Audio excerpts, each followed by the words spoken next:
I'm Vin. I'm Sori. That's Booby. And Vita and Chip and Colby. This is going to be interesting. Why? This is the first time we've seen Dream Theater live. Oh. So this is a live version. Yeah, that's true. What's the name of this song? Breaking All Illusions. Yep. Okay. So, Nice. so I'm very, very, very interested to see how that's going to go. If you want to see our life behind the scenes, you can check out My Sori Life. Mm-hmm. And if you want to see my opinion on certain timely, topical, political commentary, you can check me out at Middle America, Vin and Sori. Mm-hmm. That's where we also do Fireside. So if we do a Fireside for the Middle America channel, then it's probably going to be a political discussion, right? Or a current events discussion. Doesn't necessarily have to be political. Right. We just did the Gillette thing. Mm-hmm. Or by the time this is released, probably not just. And then if we do it with Sori, it's just everybody's chilling, we're having fun, we're maxing and relaxing, hanging out with each other. Okay. This song, Breaking All Illusions, from the band Dream Theater, Is not a concept album. is not a concept album, okay? But I'm very, very... So, I've had a very interesting relationship with Dream Theater. I didn't really like Dream Theater at the beginning. I think we listened to a song that all the Dream Theater fans were like, who told you to listen to this? They're like genuinely offended. Colin, that was like the first time Colin ever was like mad at me. That time, and then, what was it? Painkiller. Yes. He was pretty mad at me about that too. But we're still boys. He's still here. Still my guy. Alright, so Breaking All Illusions, Dream Theater, let's do it. Go.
That's a really good one too. At the beginning, when it started, it has like that rising feel to it, and it was like kind of churchy to me. Like it reminded me of like some really like good like church times that I've had, like when there's been huge groups of people, and then all of a sudden like they went into like their instruments and their metal. I'm like, nope, not church. Well, there's this band called Metal Church. Could be Metal Church. Could be Metal Church. You never know. Yeah. This was an epic. It was funny because the song "Life's True Intent Needs Patience." It's a 12-minute song. Oh yeah. Patience indeed. Well, here's the funny thing about this song. This is the perennial reason why I do not like prog metal. Because you have these interludes, these like expanded interludes of instruments. I hate that stuff. However, because I saw them do it live, I liked it. Yeah. Which is very, very interesting. That's why I was like kind of smiling and shaking my head, because I'm like, if I'd have heard this as just a record and not seen them play it, this would have lost like a point and a half. Somebody knew for what me. they were doing by sending you this version. Maybe. Because everybody knows I'm a sucker Yep. for live Yep. stuff. But, you know, sometimes we've heard live songs and people be like, well, why'd you do the live version? I know, yeah. You never know. But I don't think these boys are going to have that problem. Good Lord. They're really good. What? You talk about people like mastering their instrument? Oh, I know. Yeah. Like there was one part and they where... seemed happy doing it. There's one part where the guy's hitting the keyboards and he's flying on the keyboard, and then the guitarist is like flying on his guitar. And the bassist is keeping up, and like you're doing all this at like pretty high clip, pretty high speed, pretty high pace, and they're keeping it. They're all in rhythm, all together, and it's like Well done. the capability of human beings sometimes blows me away. It's like it's unbelievable to me, like what we can do and how we figured out how to manipulate sound waves and vibrations and all this to come up with what we've come up with for music, and it's mind-boggling to me. Be able to for human beings to be able to come up with that, it's magical stuff.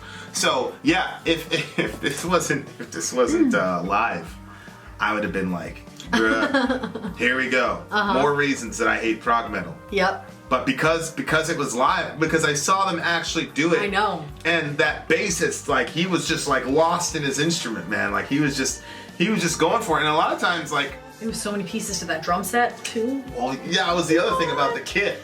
Yeah. That kit was pretty crazy to me. Yeah. That was like mind-boggling. Like this dude is keeping beat with all that stuff, and every little symbol and every you know, all that, everything has its place and reason it's there and all that.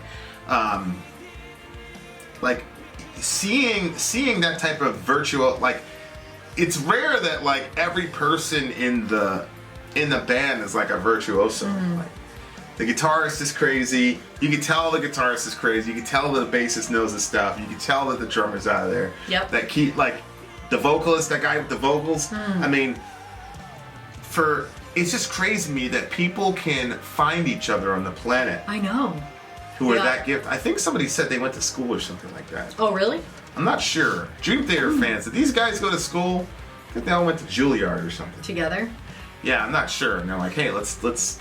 They're all studying music theory, and they said, hey, let's start a band. Like that's the only thing that makes sense to me, where you can like, because like for example, like early Metallica, Yeah. it was obvious that Cliff Burton was the highest talent in the band. It was obvious, like he was just on another level from everybody else. Yep. And I think a good case could be made for Mustaine too. Like he was, like Burton and Mustaine were just on another level. And the other guys were kind of like, you know, not that they weren't good. It was just that Cliff was just a special dude. Yep. You know? And like, who could you point to and say, okay, that guy's the highest talent in the band, in this band? Oh, I don't know. Everybody did excellently. Yeah, that's what I'm saying. Like, any one of these guys could be in another band and they would automatically, 9 times out of 10, be the highest talent in the band. But this band is like the Avengers. Like, everybody comes together and like, that's it. Coloss. Yeah. God almighty. Good song. Good song. But again, I guarantee you, if I heard the song initially from the record, I wouldn't have liked it. I don't like it when you just have random instrumentation going on for a minute and a half, 2 minutes. I can't stand that. Yeah. Can't stand it. But for some reason, if I see it live, I don't know, maybe it's the... Well, you can see. Yeah, I think the problem is with prog, for me, it's like, it's too technical. And so I don't feel like the spirit of metal is there. Oh, yeah. This one changed a lot of times. There are a lot of signatures and a lot of changes. It was meandering all over the place. But that's the thing that gets me, is like, I feel like there's a lack of like soul in the music, which is why I think I like Neo, because there's the death vocal. Zen to me in Neo adds a sort of human element to like just the hyper technicality of prog. Yeah. Yep. So then when I see these guys live, I'm like, oh, it's not just androids playing, scales and whatever. Because it just seems to me that they're like, all right, I got a bunch of scales here, and this is how this, obscure guitar guy said that these scales could meld into each other in a way that's not very popular. So I want to cut this in half and put this together and and it's very impressive. It just lacks the what I'm looking for in metal. Yep. And so this would have been like exhibit A through Z of that. But then when I see it happen with the actual human beings, and I see that, yeah, they're doing a lot of crazy scale work and sweeps and stuff, but they're into the music. It does make a difference for sure. It makes a difference for me, for sure. So there you are. So what's this song about? Breaking illusions. With the sun in place, there's a test of faith. Streams of thought awaken, new realities, singularities. I like that. Oh, me too. I like that rhyme scheme. I like the way that sounds off the tongue. Me too. New realities, singularities, breaking all illusions. Sudden bursts of heat, burning source of life, masterful destruction. Power is not an act, it's understanding truth. So that's a big bang, right? Is that what's happening? Sudden bursts of heat, bringing source of life, masterful destruction. Because it's a big bang, and an explosion is generally looked upon as destructive, but at the same time... It didn't say bringing source, it said burning source of life. Burning source of life, yeah. Okay. What it sounded like. So, what says masterful destruction, which is kind of like an oxymoron. Because usually you're talking about a master builder or whatever, but this Are you sure it's not the sun burning out? Well, sudden burst of heat, burning source of life, masterful destruction. Yeah. Because over here, like with the sun in its place, there's a test of faith. Yeah. Streams of thought. You have to just trust that it's going to stay there. What do you think that it means? Well, I'm on the second stanza. To me, the second stanza is the big bang. Okay. But it says destruction. Well, yeah, because an explosion generally causes destruction, but in their worldview, the Big Bang is the start of all of this, which eventually the explosion brought forth all the order that you see now. And that's why it's masterful destruction. It's an oxymoron. Okay. That's how I'm interpreting it anyway. Okay. Power's not an act, it's understanding truth, changing my direction. That's a good point. I don't get it. Like, having real power is not what you can actually do in the physical world. It's not an act. It's understanding the truth. Understanding truth is what real power is. Not what you can do in the world. Not something that you can act on physically. It's the truth that guides you. Yeah. Because it says changing my direction. So okay, because he understands truth, he changes his direction. Well, yeah, because whatever our actions are based on some form of truth. Yep. It's like, I'm going to kill this guy because you have some sort of understanding of truth that makes it so that killing that guy is what you need to do. But if you could convince a whole slew of people not to kill other people by putting forth a different truth or the truth, then that's more powerful than anything.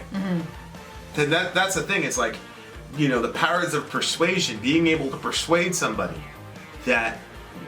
And what is persuasion really but saying that putting your version of the truth up as a candidate and being able to convince the other person that your candidate should be elected, right, or i.e. adopted. And once a person really internalizes that for themselves, then that's the most powerful thing in the world.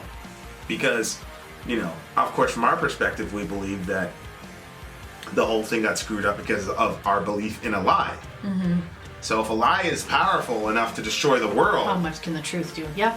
and then of course what we say is that God himself is the personification of truth, because Right. Jesus said, I am the way and truth, and the life. truth. Yeah. All these people that say Jesus never claimed to be God, yeah? You ever ran into anybody that claimed to be the truth? No. Not like They have the truth. Not like They I are am the coming truth. with the truth, or Right. like I am telling you truth. Right. I am the truth. Of course, truth is whatever corresponds to reality, and so, you know, Jesus is claiming to be the ultimate reality that is, you know, like, it's like the clearest claim to be divine ever. Okay. So that's a good line. Power is not an act, it's understanding truth. Whew. Look at that chorus. Live in the moment. Breathe in a new beginning. Wisdom revealed as I unlearn to learn. I like that part. Wisdom revealed as I unlearn to learn. Yeah. Because there's so many times that happens where you have to like stop the way that you were thinking or seeing something, and you have to unlearn it so that way you can actually learn something that's actually true. You've done that so many times with me. I'm like, oh. Well, you have a finite amount of space in your hard drive. Yeah. So sometimes things have to be deleted for, you know. So, yeah. Well, sometimes too, our thoughts come with presuppositions, and so because you already have this thought, you can't see the other. Yeah. You can't see another version that could be truth because you have your presupposition, so it makes it so you're unable to see. So sometimes you have to get that out of the way, get the presupposition out of the way, so you can actually see clearly to say, okay, what is the truth? Yeah. And of course, I would say that all of our thoughts, probably, if we looked at them, have some presupposition in it. Yeah. Yeah. You know. I mean, even most of us, if you think in English, or you think in Arabic, that very language carries with it a ton of presuppositions. Just the very language itself. Right. There's a lot of people think in pictures. They don't think in languages, because it's a different way of processing, you know, reality. Of course, once they start naming those pictures, they automatically go back to their native language, Right. which carries. And then we're like, I can't explain what I'm trying to say. Right. That is an interesting concept, though. Living in the moment. I hear that a lot. Live in the moment, breathe in a new beginning. And I wonder sometimes about the wisdom or lack thereof of that idea. Like, how could that be a lack of wisdom to do that? To live in the moment? Oh, because you're not like thinking long term? Well, right. I mean, it's a staple of children that they can only think of. Like, so for example, you know that experiment they do with the kids? They say, okay, hey, here's this cookie. Yeah. And if you take this cookie now, you can have it. Nothing will happen to you. But if you hold on to the cookie, if you don't eat the cookie for 5 minutes, then you'll get a whole bottle of box of cookies. Yeah. And so it's really a test of, are you living in the moment, or are you looking at the future? Right, because the future doesn't exist. It's a concept you have in your mind. The only thing that exists is the present. Even when you enter into what you thought was the future, it's still the present, and it's never like you thought it would be. Yeah. Because it doesn't really exist. And so, if a person were to say, I'm going to live in the moment, then you have the one cookie. But most of us would celebrate the kid that held out for 5 minutes. Yeah. And then had the 5 cookies. Most of us celebrate that and say, well, that kid's going to do something with his life. We don't celebrate the kid that just ate the cookie. Well, he's living in the moment. So That's true. So it's like, It's interesting. it's like, I'm not necessarily. I think there's some sort of you know. Of course, some of this comes with just experience. When you experience things, like some stuff is, you know, like wine.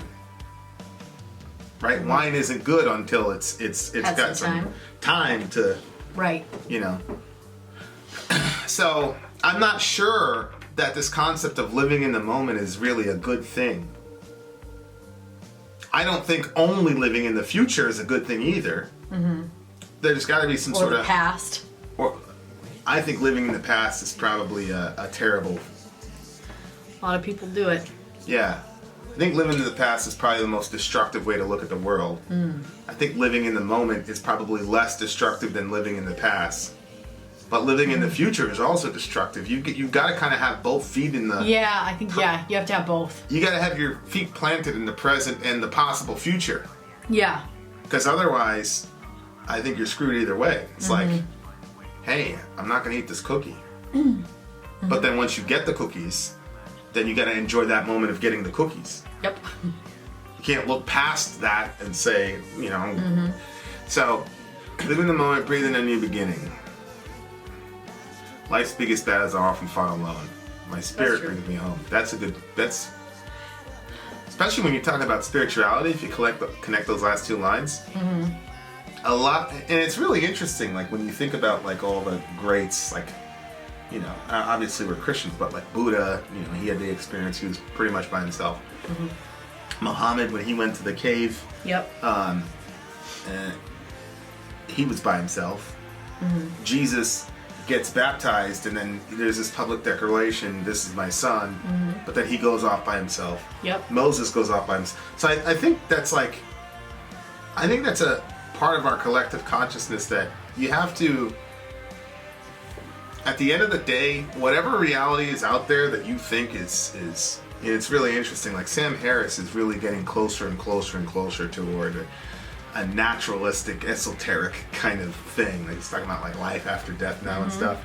Like really, yeah. He's a really interesting. Like I'm very interested to see where Mr. Harris ends up because what I see a pattern with him and his disciples that they're all looking for some sort of spirituality that they can scientize. I think, but at the end of the day, you have to do it alone.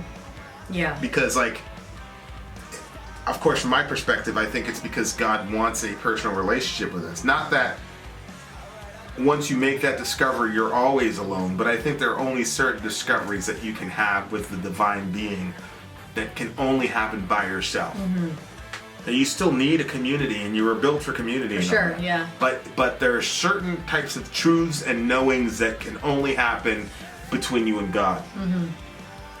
Which is one of the reasons that I don't have a big primer on converting people.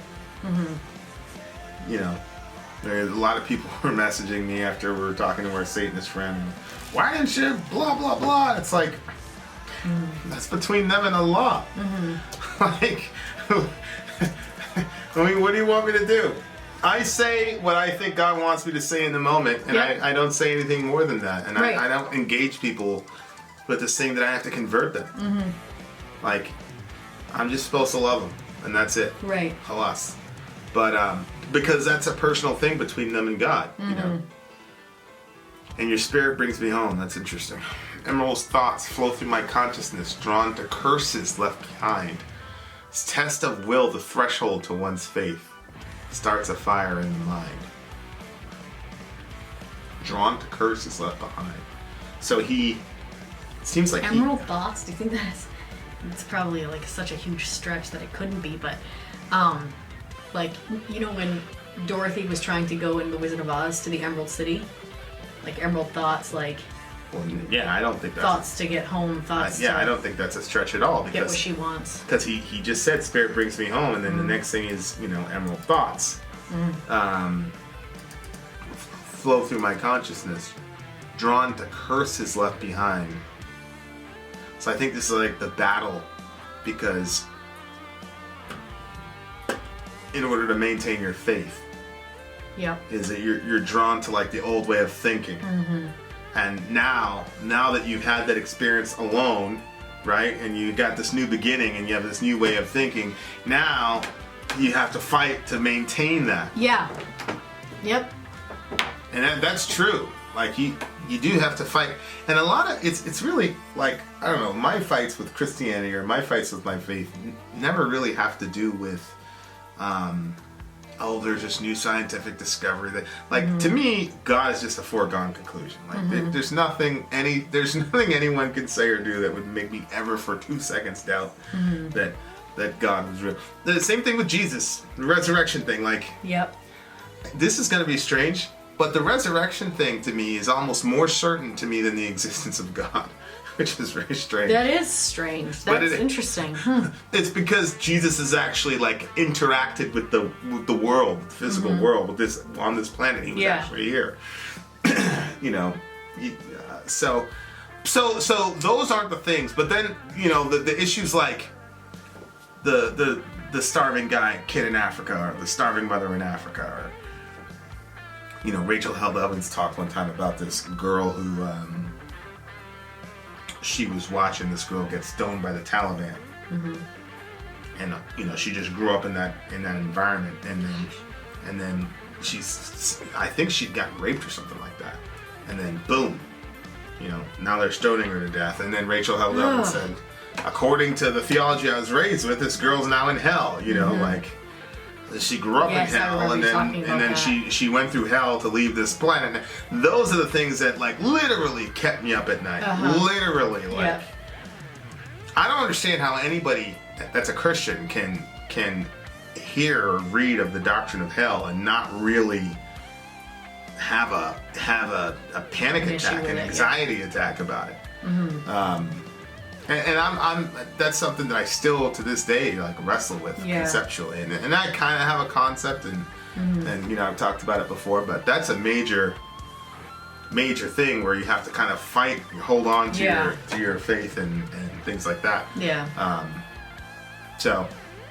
But it's interesting to me because I run into Christians that they don't care about hell. They're like, but they doubt that. Sometimes they doubt that God exists, or that Jesus. So it just everybody has their own personal battle where they have to wrestle through something to hold on to their. And it doesn't matter what your system is. If it's a non-belief system, I've seen tons of people fight like hell to maintain their unbelief. Oh yeah. I've seen people white knuckle it. Yeah. Because what you believe generally really isn't under your power. That's something people don't realize. It's like belief or unbelief is really not in your power. And so like when your mind starts, That's interesting. Yeah, when your mind starts to get changed, you can't help it. It's like nobody like can you stop believing that 2 + 2 = 4? No. Like you can't stop believing that as an act of your will. Right. Yeah. So both of those things are true. Like if you have faith and there's something that really gives you a gut punch, you have to fight like hell to kind of keep it going. Yeah. And if you don't have faith, but then faith starts to impose itself onto your mind, you got to fight like hell to keep that unbelief going. Yep. Shout out to the big homie Ben. Anyway, I really like the song. What do you give it? 9. 9. This is a clean, solid, sparkly, shiny 9. If it wasn't for seeing it live, it would have got like a 7. You'd have got a 7 for me. Literally, the live show bumped it up 2 points for me. I'm dead serious. So, anyway, good song. Good song. Talented musicians. Oh, for sure. Yeah. There's some musicians that make me go, I could do that. There are other musicians that are like, man, I want to take up my guitar and do something. And then there are other musicians that make me just want to throw my guitar away. Just like, these are people that could have that effect on you. Forget it. There's no point in playing this stupid instrument. I can't make it sound like that. All right, Vin out. Sorry, out. Gone.